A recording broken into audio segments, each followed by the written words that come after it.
Oh my God! Oh my What's going God! on, man? Kevin Hart! Holy shit! Oh shit, Kevin Hart on the line. Kevin Hart! W Holy shit! W the W's chat. in the chat. It's Kevin Hart. I'm not Kevin Hart, brother. I'm not Kevin Hart. Hey, this is God Bay, man. We're discussing scriptures right now. Red Bay, holy shit! Oh, sorry. What are you guys doing? Are you guys rolling up a joint? No. Oh, okay. So what's going on, man? I'm over here. I'm discussing scriptures right now. We're talking about prophecy and, how World War III is going to come into full swing pretty soon, and what the Bible tells us about the establishment of the kingdom of heaven, which is coming very soon. Do you guys believe in the Bible? Maybe you should have mentored. Do we believe in the Bible? Yes. That's like a very broad question. Yes, I believe in the Bible. Okay. So, do you guys know that the Messiah is coming soon, and that he is, according to scriptures, he is a so-called black man? Oh, you think that's funny? Well, let me tell you something let me tell you something. Let me tell you something that might be even more hilarious to you. That he is coming in what they call the UFOs, the clouds of heaven, is what the scriptures call it, or the chariots of Israel, and he's coming. Yes, he's coming to take down all the kingdoms of this earth, because brown skinned aliens. No. He's brown skinned. The scriptures refers to him as being the color of bronze and having hair like wool. Basically, he looks just like me, and he has hair like wool. And he's coming down. Yes, he's coming to take down all the current kingdoms, including France, Great Britain, America, and all of them. Because all these kingdoms are unrighteous right now. I mean, think about it, brother. The water that you drink is fluoridated. It's not supposed to be that way. The food that you go into the stores to buy, they're genetically modified. It's not even real food. The air that you breathe, there's chemtrails. Do you know what chemtrails are? Yeah. Exactly. So that's not the way the world is supposed to be. Wouldn't you agree? Yeah, but I mean, you consume all the things you just talked about, right? Yes, I consume them, but I pray over them, and I have no choice. I have no control over those things because we're currently praying over bio-engineered food is gonna help you. I have no option. I have no option but to consume these things. There's no other. Even the organic stuff is not really fully organic, right? Right. So what's your point, though? So the point is that the Messiah is coming to set up the kingdom of heaven here on earth, and is going to be ruled in righteousness by who the world calls Jesus Christ. His name is Yahushua HaMashiach, our Messiah, and he's going. Yes, he's coming back to set up the kingdom of heaven here on earth, and he's going to take down all the kingdoms that are currently in rulership, which are the Roman kingdoms. Jesus, you're talking about, right? I'm sorry. Yes, Jesus, who the world calls Jesus. Yes, who the world calls Jesus. His actual name is Yahushua, because the letter J was only invented about 500 years ago, so his name could not have been Jesus. Yahweh, right?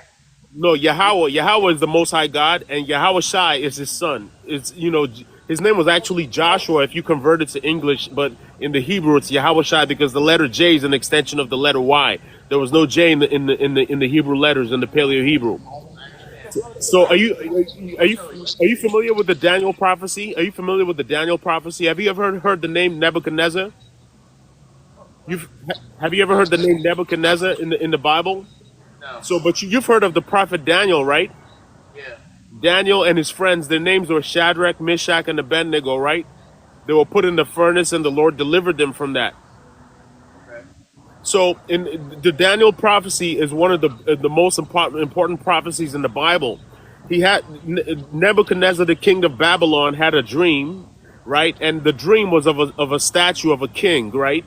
And so he called Daniel to interpret the dream, and Daniel did interpret the dream. And the dream was of the king had a head of gold. The statue had a head of gold, right? And the chest and arms were of silver, and the belly and thighs were of bronze, and the legs were of iron, and the feet were iron mixed with clay. Are you following? Yeah. So King Nebuchadnezzar was the head of gold, okay, which was under the Babylonians. Nebuchadnezzar was the king of Babylon, right? So he was taken down by the Medo-Persians under King Cyrus. Have you heard that name, Cyrus the Great? Yeah. Okay, so Nebuchadnezzar, the Babylonian Empire, was taken down by the Medo-Persians under King Cyrus, which they were, and Babylon was known for gold. They were abundant in gold, right? So the Medo-Persians were abundant in silver. That's what the statue represents. It represents a succession of all the kingdoms that will come before the Messiah comes and sets up his kingdom, which is the everlasting kingdom, the kingdom of heaven. The belly and thighs of bronze represented the Greeks under Alexander the Great. It was Alexander the Great that took down the Medo-Persians. He took down Cyrus and on the Medo-Persians, and then ultimately the Romans, which represents the leg of iron, they came and they took down Alexander the Great. So essentially, the feet mixed with iron and clay is Rome. Rome was the only kingdom that would not be destroyed, but it will be split into 10 different tribes. So essentially what I'm telling you is that there's no such thing as France. There's no such thing as England. There's no such thing as America. There's no such thing as Germany. There's no such thing as Spain. There's no such thing as the Swiss, and so on and so forth. These are all just different tribes of Rome. And in that Daniel prophecy, in the dream, what happened was a rock came and struck the feet of the statue, and it disintegrated like dust, as though it never existed. And that stone began to form a mountain that lasted forever, which represents the kingdom of heaven. So right now we're at the very end of the prophecy, where Rome has already split into all these different kingdoms, and the Messiah is coming now. Now, I mean, the government knows about this. They can, there've been videos that they've put out about the UFOs, and how these things move with instantaneous acceleration, and how they cannot even rival the kind of technology that these things have. You understand what I'm saying? So we are at the end of the prophecy. We know that the Bible is true because everything that the Bible tells us would happen has happened. And so it's only a matter of time. The Messiah is coming back very soon, and he's going to take down all these kingdoms. There's going to be thermonuclear war. I mean, do you think that all the 5,000 plus nukes that America has and the 6,000 plus that Russia has, those things are just going to be in the silo, that they're not going to be used whatsoever? Every weapon that mankind has ever created has been used, and those nukes are going to be used. It's only a matter of time. Do you understand what I'm trying to tell you? So it's time for you to turn back to I don't know what's your ethnicity, if you don't mind me asking. What's your nationality? What's that mean? Caucasian. Like okay, so your ethnicity, you're Caucasian. Is there a possibility that down the line, maybe somewhere your forefathers may have been Native Americans, or maybe even blacks or Negroes? Is there a possibility? Because if not, all the nations are going into slavery. All the nations have put the Negroes or the Hebrews in slavery. The Bible is only written to the Israelites, which are the blacks, Latinos, and the Native Americans. Okay, the Bible is written to them, for them, and by them, and all nations have put them in subjugation. Like I just told you, on the Babylonians. The Babylonians, Daniel was an Israelite. The Babylonians put the Israelites in slavery. The Medo-Persians under King Cyrus put the Israelites in slavery.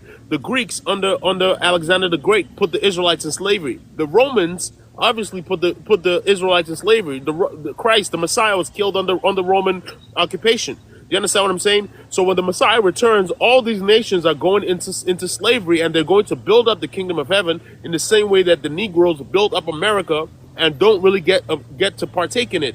The Negroes are still slaves in America. The Europeans are when you look at the jails and so on and so forth, they're full of the blacks, the Latinos, the Native Americans. This is modern day slavery. Slavery never, it simply changed form. Do you understand what I'm saying? So Can I, real quick, right? Yes, please, go ahead. What's your name? Michael. Michael, right? Yeah. So, I'm white. I'm Irish and German, right? The Irish, so the Irish, part of the Irish are actually Negroes.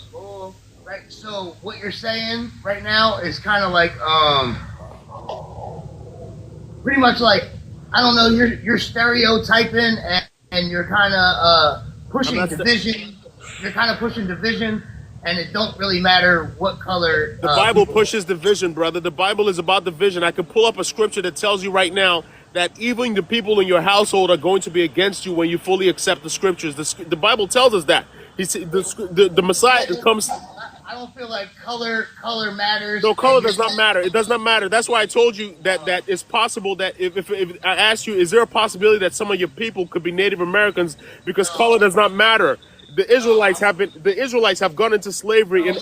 What you're talking about is in modern day slavery and so I'm a 4-time convicted felon. I've been to state prison twice, and I'm white. And I feel like I'm a victim of the system myself. And some of the stuff you're talking about is kind of like generalizing generalizing the way people act with their skin color. You know what I mean? So I could tell you're intelligent, you're brown skin, and you've probably never been to prison. I've never been to prison, but I have been to jail. I mean, I've been to jail just like, for. The statistics don't matter for people like you and me. Mm-hmm. You know what I'm saying? So I don't feel like it really matters, nor do I give a fuck what color the Messiah is.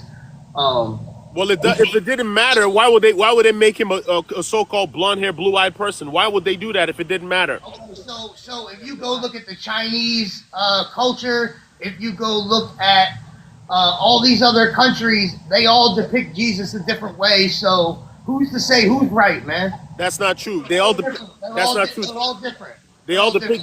They all depict Jesus as a blue-eyed, blonde-haired man. All of them. Not in the Chinese culture. They don't. You've seen Jesus in the Chinese culture? Yeah. He's depicted as an Asian man? Yeah. I've never seen that, brother. The universal picture of who the world calls Jesus Christ is a so-called white man, and that's not what he looks like. You might need to do a little more research then, because he definitely looks different in every culture. Well, including America. Well, it does not. I'm not saying. I mean, listen. Christianity is Christianity, but Jesus was a Jew, so explain that. Look, let me tell you something. You just said it all. The word Christianity or Christians is a derogatory term because Christians were the original Christians were the Jews in Rome. It was a derogatory term, like these Christians, these followers of this so-called Messiah. The real Christians were Jews, the disciples that followed the Messiah, and Rome was a pagan nation. They had a pagan culture. The only reason why they integrated the Christians was because the Christians were willing to die for what they believed in, and so the Emperor Constantine wanted this conviction in his army, so he integrated the Christians and put so that they will be able to join the army, and he infused the religion, their tradition, with all the pagan worship that Rome was involved in. Do you understand what I'm saying? It's all political. It was all political, exactly. So essentially, what I'm telling you is that the Bible is the culture, is the tradition of the Israelites. It has nothing to do with all the other nations. When you're familiar with the book, with the story of Moses leading the Israelites out of Egypt, right? Yeah. Where the Lord told Moses to go and tell Pharaoh, "Let my people go." You've heard that term before. Let my people go. Do you understand what I'm saying? So the Lord destroyed a whole nation because of his people, because he wanted his people to be let free from Egypt. That's what I'm trying to tell you. And after they were brought out of Egypt, he gave them the commandments. He did not give all the other nations the commandments. The commandments are the law for the nation of Israel. Look, the Most High God has a favorites. Of all the birds that he created, he has a favorite. His favorite bird is the dove. Of all the cattle that he created, his favorite is the lamb. Do you understand what I'm saying? So he created 18 nations. Of all the nations that he created, his favorites are the Israelites. Deuteronomy 7:6 says, "For thou art a holy people unto the Lord thy God. The Lord thy God had chosen thee to be a special people unto himself above all people." So the Israelites are above all people. The Israelites, the Negroes, are the people who are supposed to be ruling this earth. Do you understand? Under European rule, this world has gone into nothing but wars. The air has been polluted, chemtrails, the water has been fluoridated, the food has been turned into GMO, and so on and so forth. The earth is destroyed, is nothing but subjugation and war everywhere under the European rule. The Negroes, the Israelites, are the ones that are supposed to be ruling because they're God's favorite people, they're God's chosen people. Do you know that the God of the Bible is referred to as the God of Abraham, Isaac, and Jacob? Have you heard he's referred to the God of Abraham, Isaac, and Jacob. Do you know that Abraham had another son before he... Less educated the more you speak. No. Listen to what I'm trying to tell you. The God of the Bible, you just agreed with me that the God of the Bible is referred to as the God of Abraham, Isaac, and Jacob. But Abraham had another son before he had Isaac. He had Ishmael. That's where the Arabs come from. God did not choose Ishmael. He chose Isaac. Even Isaac had another son before he had Jacob. His name was Esau. But God chose Jacob, is what I'm trying to tell you. God chooses. In the same way that Cain and Abel, God chose Abel, but Cain killed Abel because of that. And after that, that chosen seed was replaced with Seth. Adam and Eve had